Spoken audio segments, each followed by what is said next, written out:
জয় রাধে, জয় নিতাই চৈতন্য।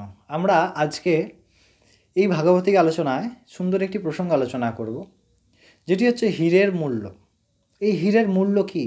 হীরের মূল্য নির্ধারক কি হয়? এক সাধুর কাছে এক গৃহস্থ লোক আসলেন।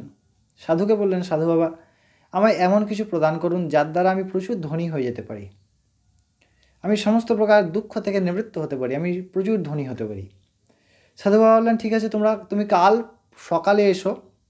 সকালে আসলে আমি তোমায় কে দেবো না, একটি অমূল্য রত্ন দেবো যা আমি সারা জীবনে অর্জন করেছি, এবং সেই অর্জনটা তুমি কাজে লাগিও।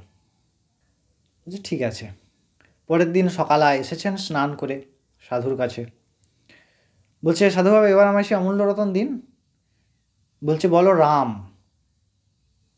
বাহ, ভালো কথা। যে রাম রাম বললে কি হবে?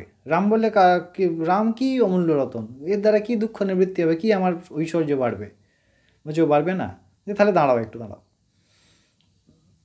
একটা হিরে বের করেছেন ঝোলা থেকে, হিরে দিয়েছেন।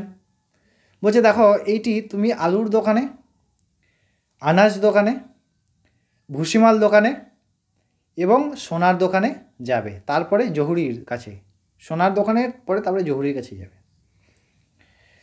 প্রথমে আলুর দোকানে গেছে, আলুর দোকানে নিয়ে গেছে হিরেটা। বলছে, কিন্তু কিনবে না, শুধু দাম জিজ্ঞেস করবে আর লিখবে মূল্য কত। প্রথমে আলুর দোকানে গেছে, আলুর দোকানে গিয়ে বলছে, এটার বিনিময়ে কত আলু হবে? বলছে, এই পাথরের বিনিময়ে তোমায় আমি 1 বস্তা আলু দেবো। বলছি, বাপ রে, 1 বস্তা আলু? বলছি, ঠিক আছে, লিখে নিই। বলছে, না দাঁড়াও, আমি এসে নেব। পরের বারে কোথায় গেছে না, আরেকটি অন্য দোকানে গেছে। বলছে, আনাজ দোকানে। বলছে, এটার দ্বারা আমি কত কি চাল গম কিনতে পারবো? বলতে, এতে তুমি 1 বস্তা চাল আর 1 বস্তা গম। বলে, বাপ রে, আমি খেতে পাই না, এই 1 বস্তা চাল 1 বস্তা গম বলছে এই পাথরটায়। এবং তাকে জানে না যে সেটি হিরে বলে, সেই লোকটি জানে না যে সেটি হিরে বলে। তারপরে লিখেছে, নিয়ে আবার পরবর্তী দোকানে গেছে। পরবর্তী দোকানে গিয়ে সোনার দোকানে গিয়ে জিজ্ঞেস করছে, বলছে, এটার দাম কত? তখন সোনার দোকানে ভালো করে বলছে, এটার পরিবর্তে আমি তোমায় 1 লক্ষ টাকা দিতে পারি। বলছে, 1 লক্ষ টাকা? 30-32 টাকা কেজি আলু, এখন যদি রেট ধরি 30-32 টাকা কেজি আলু, সে 2 কেজি মানে 60 টাকা।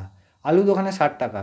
আচ্ছা, আমি যখন এরপরে আরেকটি দোকানে আসলাম, সবজি ইয়েতে মানে ধান গমের দোকানে আসলাম, তখন আমি বলছে 1 বস্তা চাল অর্থাৎ 50 কেজি চাল দাম কত হবে? খুব করে 2000, 3000, 4000 টাকা, 2.5 থেকে 3000 টাকা ধরে নিই। আর গম 1 বস্তা আরও 3000, 6000 টাকা। তাহলে যেটি আলুর দোকানে ছিল মাত্র 60 টাকা, সেটি 4000, 5000 কি 6000 টাকা দাম হলো ওই ভুসিমাল দোকানে। তারপরে তিনি যখন সোনার দোকানে গেলেন, তখন বলছে, এতে 1 লাখ টাকা। বলছে, 1 লাখ টাকা? বাবরে বাব, আমি তো আলু কিনলে মহা ঠকে যেতাম। আবার গেছেন পরে জহুরির কাছে গেছে। বলছে, সত্যি বলবো, এইটা কোথায় পেয়েছেন?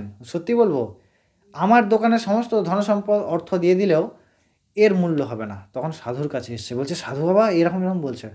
বলছে, দেখো, এই যে রাম নামের মহিমা ততটাই, যার কাছে যতটা উপলব্ধ, যে এই রামের নামটাকে যেমন মূল্য দিতে পারবে, যেমনভাবে গ্রহণ করতে পারবে, তার স্তরে কিন্তু এটার দাম তেমন। তাই এই রাম নামই একমাত্র অমূল্য রতন, অমূল্য ধন। এর থেকে কি শুনলাম? কেবলমাত্র ভগবানের নামই আমাদের সঙ্গী হবে। এই দেহটাও আমাদেরকে ত্যাগ করতে হবে। এটা জ্ঞানের কথা নয়, এটা শাস্ত্রীয় শুধু প্রবচন নয়, এটা সত্য কথা। আমরা প্রতিনিয়তই দেখি আমাদের কত প্রিয়জন, যারা আমাদের অত্যন্ত প্রিয় ছিল, তারা আমায় ছেড়ে চলে গেছে। আমরা সেই যে দেহটাকে দেখে আমরা ভালোবেসেছিলাম, সেই দেহটাকে হয় মাটিতে পুঁতেছি, নাহলে আগুনে পুড়িয়েছি। আপনারাও সচেতন হন, ভগবত চরণে আশ্রয় গ্রহণ করুন। ভগবানের নামই এক নামের দ্বারা আমরা পরম ধন কিনতে সমর্থ। 1 রাম নামের দ্বারা পরম ধন কিনতে সামর্থ্য, 1 কৃষ্ণ নামের দ্বারা আমরা পরম ধন কিনতে সামর্থ্য।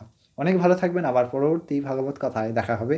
এবং প্রতিনিয়ত ভগবত গীতা প্রত্যেক সকালে এবং সান্ধ্যকালীন ভাগবত কথামৃত অবশ্যই আস্বাদন করুন। অনেক ভালো থাকবেন, আনন্দে থাকবেন। জয় রাধে, জয় নিতাই চৈতন্য।